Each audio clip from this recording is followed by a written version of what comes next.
Thank you for tuning in today to I Retire for Him. Hey, welcome to I Retire for Him, a podcast dedicated to you, the retired believers in America. But we go today to England, Downton Abbey, for a special episode talking about the grand finale. Martha, we've never done a show about a movie before, have we? Not that I can remember, but this is kind of fun, Jim. We took a date night, which has been a rare thing because we've been doing construction, which we can tell you about that in a minute. Yes. And we went and saw a movie, and not any movie. Not just any movie. We went and saw the grand finale of Downton Abbey. And we don't know whether you have had the opportunity to watch any of their shows, but there's a really strong message in the grand finale that we really thought was appropriate for this audience. So we have a lot of, Martha and I love watching movies, and this series, the Downton Abbey series, which was 6 or 7 years of shows, which I think we binged in less than a year, probably less than 6 months. I'm just saying, don't judge us. It's not like we're endorsing any one show or anything like that. But we love to be able to find messages and things that we can take from scripts. People write things on purpose. They write things with intentionality, and we just really felt like this was it. So whether you've watched the shows or not, this show today with us has some great life lessons. So we hope you'll hang tight till the very end. And we recommend you watch Downton Abbey, the grand finale, because it has so many retirement messages in it. The whole, the Crawley family, it's just a normal family. They just happen to live in a big house in the 20s and the 30s in England, in between World War I and World War II. And that's what it's all surrounding. But it's interesting. British culture obviously had a lot of influence on American culture, because, we left there and came here. But the dynamics of this kind of a household are something very new to us. So, it's lost on American culture because we don't have servants. We don't have lords, and we don't have, lords and abbeys, and That's we right. don't have, this in very specific hierarchy. Yet we have elements of it that we can learn from in our jobs. So really what they've taken, in their environment, we can apply so much in our jobs and in our own households. So this is a stretch for me. I'm just going to warn everybody. I am a great movie watcher, but I don't retain all of the details. I enjoy the moment. So Jim and I are going to do a little bit of, a highlight reel, not to give away all of the story. That's right. We will not. But it's really about the lessons and some of the things they really did well as people have transitioned. So first of all, if you appreciate film, the cinematography and the soundtrack. The music, right? The soundtrack. Phenomenal soundtrack. Anyway, I Retire for Him is all about the fact that retirement isn't a 30-year vacation. It's not, hey, I've done my time, I'm done, and I'm checking out for the rest of my life. God did not design us for that. There's nowhere in Scripture that endorses that kind of behavior or attitude or actions. Retirement's a different phase of life. It may look different than the first couple of phases of life, childhood and adulthood. Retirement may look different than that. But it's important to understand that retirement isn't when you're done. It's just a shift in your paradigm. It's a shift in your thinking. And I Retire for Him is all about that shift in your thinking. The shift to understanding that I'm now retired. I'm a fully funded missionary because I get Social Security, maybe a pension, maybe a 401k. I'm fully funded to go do whatever the Lord has for me, unfettered and untethered by a regular daily job. But there's always transitions, and that transition is difficult. And how you handle that transition makes or breaks relationships. And that's what this episode was all about for Downton Abbey. The final episode, the grand finale, as they say, because everybody was transitioning into a different role. Because it was the end of an era of a ruling family in this area of England. And the servants were transitioning. The leaders were transitioning. And even the cook was transitioning. And it was people that if you've watched the entire series, is people that you've gotten to know really, really well. Some, sordid details, of course. That's what makes it fun. Does it make it fun? It makes it interesting. And, I think one of the things, Jim, that we enjoy about this element of it being in a different country and a different era and a different societal structure is that we can see a different way that people have lived. And, you kind of get to remove yourself from reality, yet it was someone's reality in a sense, because this truly is a good representation of the kinds of lives that people were living during that time. So it's fun to look at it as an outsider without any personal attachments at all, but yet there's so much that we can learn from these transitions that they went through. I mean, who are we going to dive into first? Let's I'm talk curious. With Mr. Carson. So Mr. Carson was the butler, and he ends up marrying in the last episode or the last movie of Downton Abbey. He ends up marrying basically the head maid, but right. the lady in charge of the entire house. On the lady's side, Mr. Carson was in charge of the butler stuff that goes on. And wait, let's just talk right there. Isn't it true that the more you work with people, the more you get to know them, whether they're end up being married together or not, these friendships grow. And that's what we see behind the scenes happening with so many of the elements is, that you're doing life together with the people that you work with every day. And why not marry your best friend? Now, there you go. If you're already married and then you go to work, it's not a good idea to get a best friend at work. That's a trouble point. Yes. And we need to protect our marriages from our businesses, from our work. But we're talking about retirement now. And Mr. Carson and Mrs. Hughes, they get married. And Mr. Carson needs to retire as butler. And he's been training up Andy Parker. Andy Parker, who also is married to Daisy, the cook, the assistant cook. And Mr. Carson has only known being a butler for 40 plus years. That's what he's known. He's always been in service. And he's worried about, he says in the movie, I feel as if I'm turning my life's blood into water, which is saying, like, I'm turning into nothing. It's like everything I've done is going away and I'm no longer significant. That's a lie of the world today, that when we retire, we're no longer important, that none of that wisdom is important, all the stuff that we've gained. That's not true at all, is it, Martha?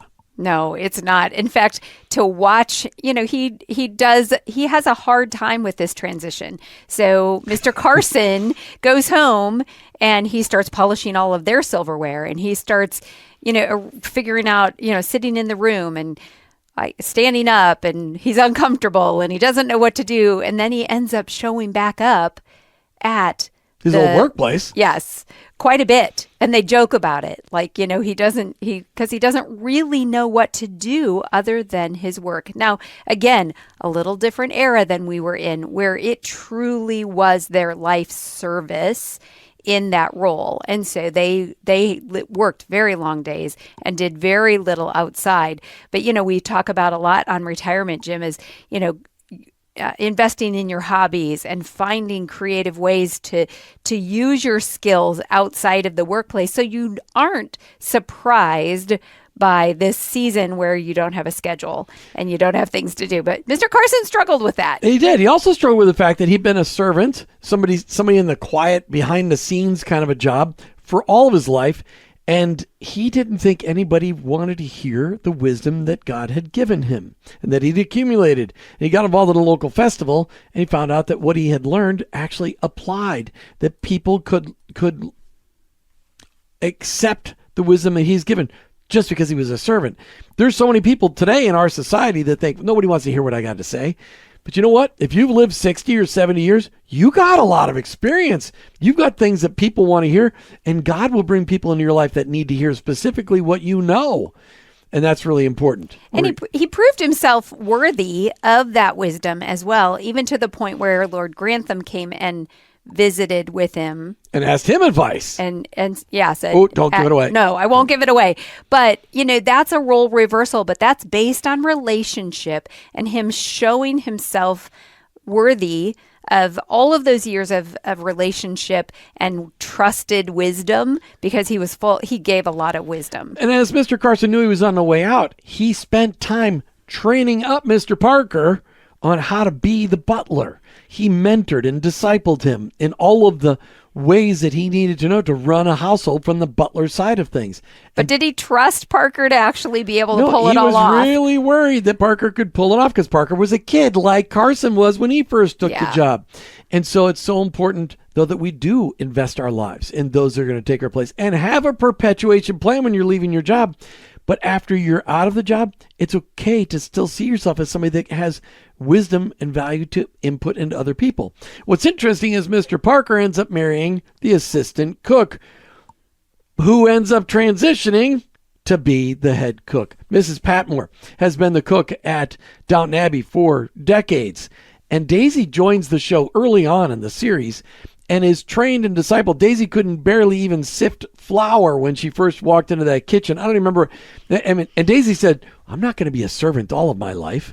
That's what she says many, many times. Right. But she ends up being the head cook. And during the whole grand finale movie, Mrs. Patmore and Daisy are transitioning for the final event that Mrs. Patmore does and the first event that Daisy will do. Yeah, so that was really a beautiful thing because a lot of people think about going out on top and saying, this is going to be my final grand event that I'm in charge of or project that I do or whatever. But Mrs. Patmore very graciously asked for Daisy to be the one in charge. So instead of it being Mrs. Patmore's last event, it was Daisy's first event. And so it gave it this beautiful opportunity for Daisy to shine. Mrs. Patmore got to be there to watch it happen and participate in it, but with a different role.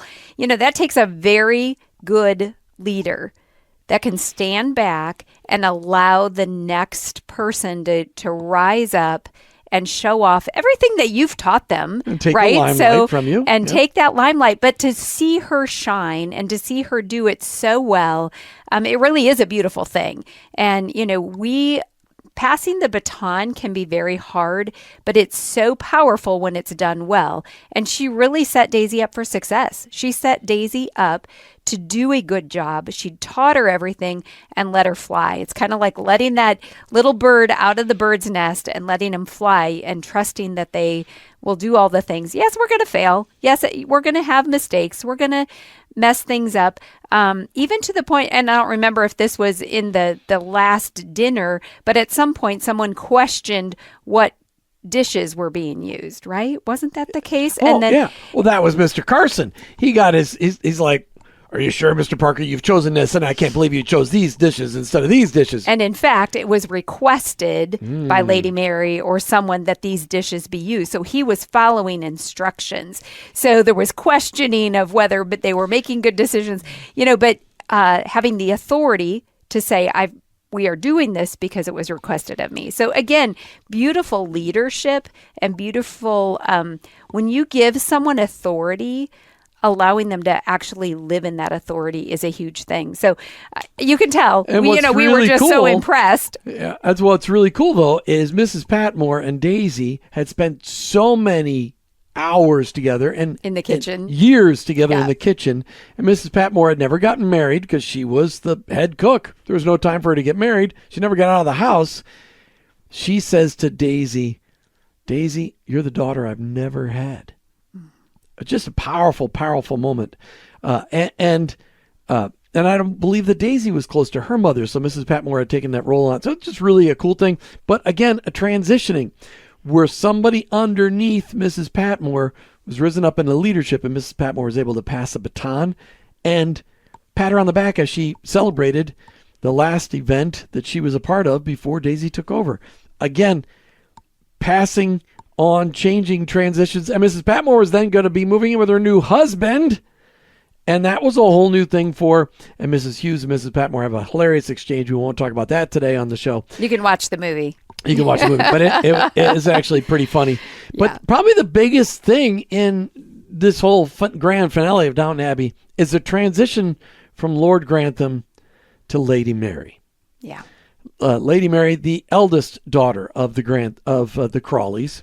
And, but in the middle of this, there's a great scandal, which we won't talk about. But there's this transition, and Lady Mary's been being trained for years on taking care of the Downton estate. But there's because that is more than a full-time job. Yeah, it's a big place. If you can see it behind us on the video, we have a picture of it. That's right. Well, I mean, you can't hear the lawnmowers in the background. Right? We have that muted. But as being on location, it is a beautiful place.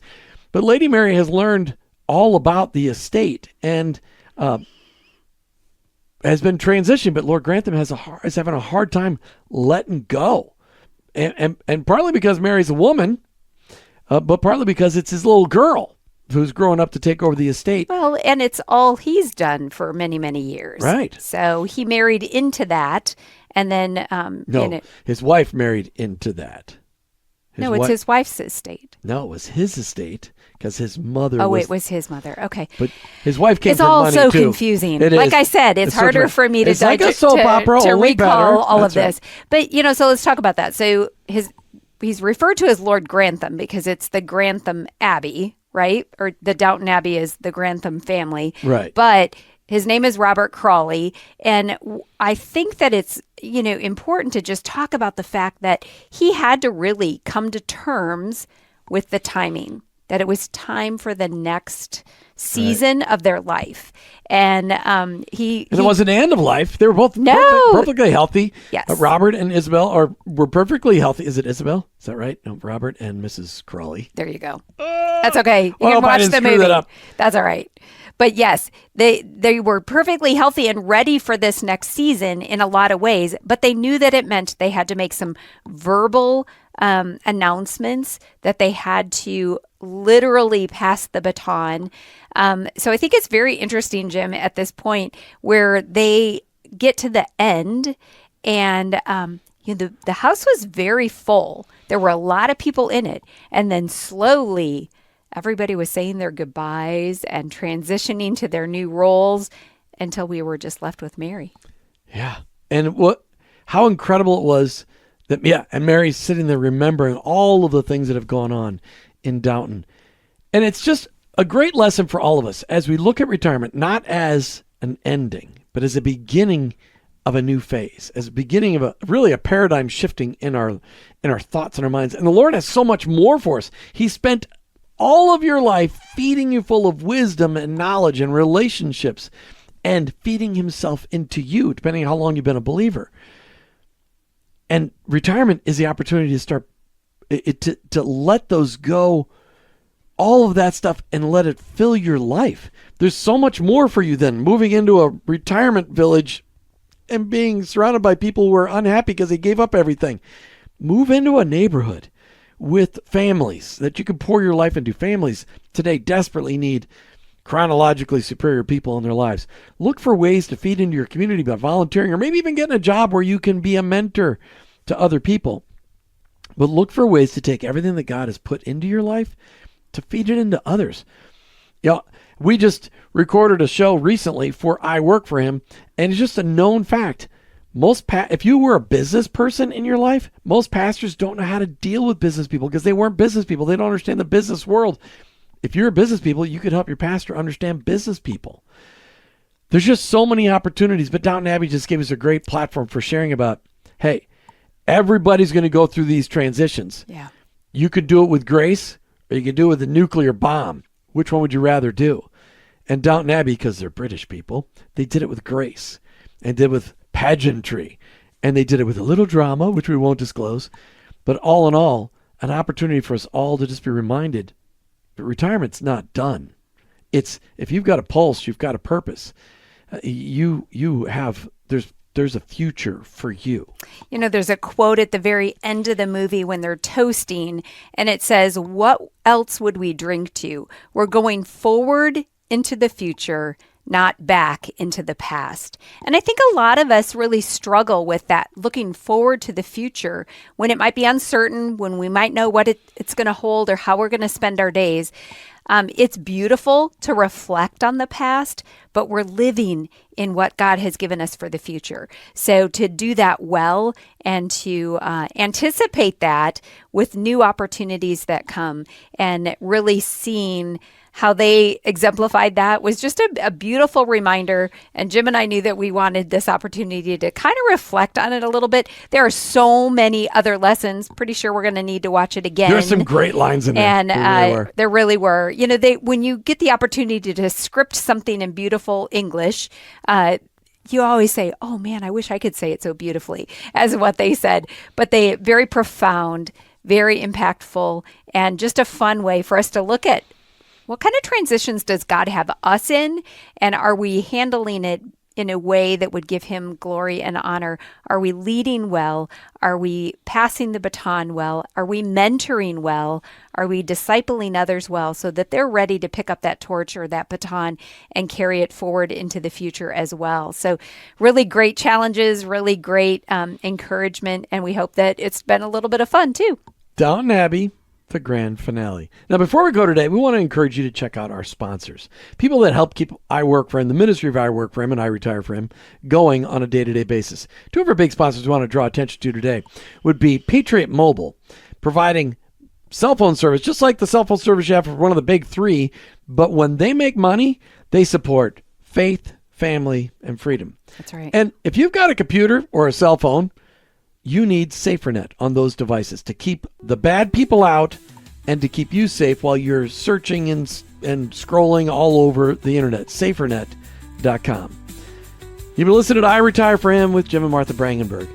We're not retired yet, but we're really close. But we know that it's a transition into the next phase of our lives, and we invite you into it. Check us out online at I Retire for Him. Thanks for listening to I Retire for Him. With your hosts, Jim and Martha Brangenberg. Most Christians tend to follow the world's pattern of rest and self-pampering during retirement. However, in your retirement, you can be focused on God's unique call to love, serve, and help others. This can be your best season of life if you take advantage of a life's worth of knowledge and experience and combine it with a greater freedom of time and money, and invest it all in the generations both preceding and following you.